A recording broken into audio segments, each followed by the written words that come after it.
பகுத்து அறியும் அறிவே விவேகம்.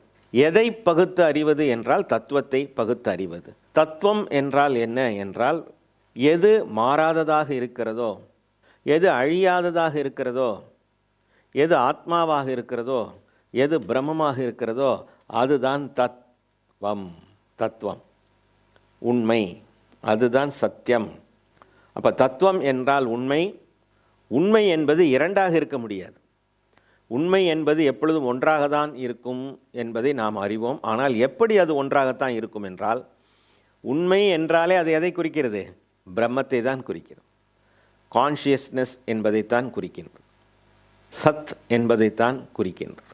சித் என்பதைத்தான் குறிக்கிறது. அனந்தகா என்பதைத்தான் அது குறிக்கின்றது. ஆகையினால் இவையெல்லாம் பல சொற்களாக இருந்தாலும் அவையெல்லாம் சுட்டுகின்ற ஒரு வஸ்து பிரம்மம்.